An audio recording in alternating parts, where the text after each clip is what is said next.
Hello guys, barkanmu da sake haduwa da ku a wani sabon bidiyon. A bidiyon mu na yau zamu yi magana ne akan breaker block da kuma yadda zaka yi amfani da wannan concept din wajen inganta chart analysis ɗinka. Zamu bayyana washin menene breaker block, sannan zamu duba psychology din da yake behind breaker block da kuma dalilin da yasa yake yawan aiki a kasuwa. Haka zalika kuma zamu ga hanya mafi sauki da zaka dinga bi wajen gane breaker block har ta kai ga kana shiga trade da ita. To guys, idan wannan ne farkon zai taka channel din mu, kada ka manta da ka danna mana wannan alamar ta kasa wato subscribe, sannan ka danna alamar ƙarawa. Hakan yana da muhimmanci sosai da sosai, kuma hakan yana ƙara mana ƙwarin gwiwa sosai wajen kawo muku videos masu amfani irin wannan. Sannan kada ku manta da ku yi liking din wannan bidiyon. Let's go into this video guys. So da farko ma, wai menene breaker block? Breaker block wani order block ne da ya gaza ya hold din price, bi ma'ana ya kasa ya juya price har ta kai ga price ya riga da yayi breaking ɗinsa, sannan kuma aka samu sabon supply ko kuma demand a cikin kasuwa.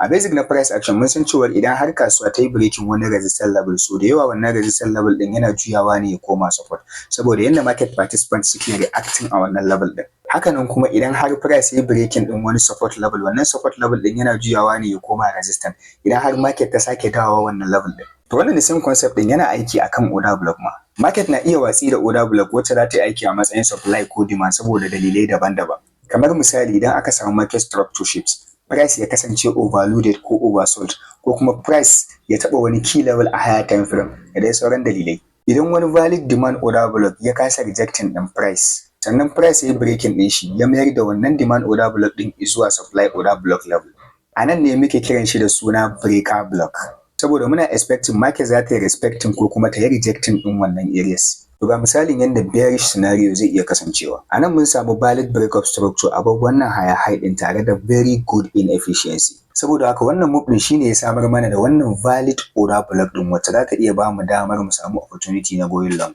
Amma daga baya market din sai ta bada valid change of character, wanda ya faru ne saboda wannan aggressive move din da aka samu, wanda shine yayi breaking din wannan previous lower low din. Saboda haka directional bias din mu ya koma bearish, kuma bayan wannan breaking din da ya faru, wannan demand level din namu zai koma supply level.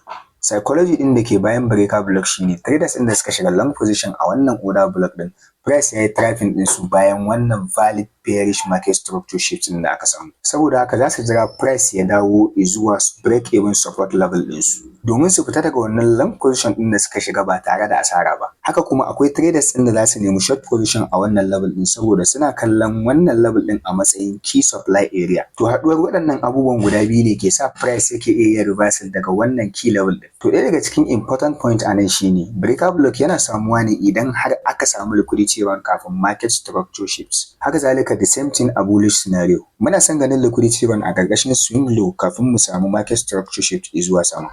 Daga nan sai mu yi marking din order block candle din da yayi failing, sannan sai mu yi extending din shi zuwa gaba. Wannan shine zai zamar mana breaker block din mu. Sannan muna sa ran price zai respecting din wannan level din. Misali, a nan a EURUSD 15 minute chart mun samu wannan strong bullish move din wanda ya samar mana da wannan inefficiency din, sannan yayi mana breaking din structure. Saboda haka anan mun samu wannan valid order block din wanda yake a matsayin demand level din da zamu iya neman long position. Amma daga baya market din sai ta canza direction, sannan price yayi breaking below wannan order block din da muke expecting za ta yi mana aiki a matsayin demand level din da zai iya juya price. Wannan canjin direction din da aka samu zai iya kasancewa watakila saboda price ya taba wani resistance level a higher time frame ko wani key area, kamar yadda kuke gani a 1 hour time frame. Amma 15 minutes chart muna kallon wannan move din a matsayin liquidity grab above wannan previous higher high din namu. Saboda haka yanzu mun samu bearish market structure shifts, kuma wannan demand area din yanzu ya koma mana supply area. Saboda haka yanzu muna tsammanin price zai yi respecting ko kuma ya yi rejecting wannan breaker block din da muka samu yanzu, sannan ya ci gaba da moving down. A wannan example din kuma idan kuka duba a USDCAD 30 minute time frame, muna da wannan valid order block din wanda ya samar da wannan good inefficiency din da har ta kai daga price yayi breaking din structure. Amma kuma daga baya market din ta tashi dawowa, instead of ta respecting din wannan order block din da za ta yi mana aiki a matsayin demand, sai ya kasance kasuwa ta yi breaking wannan demand area din, wanda hakan yake nuna mana an samu bearish market structure shifts. Saboda haka wannan demand area din yanzu ya koma mana supply area. Sannan idan market ta sake dawowa ta taba wannan area din, zai iya samar mana da wani potential short opportunity. To yanzu bari mu duba wasu important factor da ya kamata a ce kai mastering din, sannan ka saka su at the back of your mind a yayin da zaka yi trading da breaker block. Amma kafin mu ci gaba, idan kun ji daɗin wannan bidiyon, kada ku manta da ku danna mana like, sannan ku yi comment da True SMC ko kuma kawai ku faɗa mana wani topic kuke so mu video a kai a gaba. Okay, to mu ci gaba da duba waɗannan important factors ɗin. Number 1, market structure. Kafin ka ce za ka fara neman breakout block, dole sai ka fara identifying ɗin current market structure, sannan ka fahimci ina kasuwa ta dosa. Sanin market structure ya haɗa da gano market direction kamar yadda na faɗa, da kuma supply and demand areas, higher time frame key levels, liquidity areas, da kuma yawan space din da price yake da shi a gaban shi kafin ya reach din wani key level din. Number 2, validity. Ka tabbatar da cewa wannan breakout block din da kai makin sai da ta fara zama valid order block kafin ta zo ta zama valid breakout block. Ka tabbatar da kawai valid ce. Kamar yadda kuka sani, breakout block yana samuwa ne idan aka samu liquidity yawan kafin samun market structure shifts. Saboda haka ka nemi very sharp move wanda yake da good fair value gap, wato displacement a tsakankanin candle wicks. Wannan shine yake samar da good inefficiency. Number 3, confirmation. Ka tabbatar da ka jira confirmation kafin ka shiga trade. Confirmation na iya zuwa ta hanyoyi daban-daban na price action signals. Misali, waɗannan candle ɗin da kuke gani suna shrinking, suna nuna mana cewa price yana losing ɗin momentum yayin da yake approaching na wannan breakout block ɗin tamu. Saboda haka da akwai high probability na cewa tabbas price zai iya reacting a wannan level ɗin. Sannan idan ku duba, mun samu wannan long wick rejection candle ɗin da ya rejecting ɗin wannan level ɗin immediately. Sannan kuma still muna da change of character wanda yake mana confirming ɗin change of directional bias. Sannan yana nuna mana yiwuwar reversal.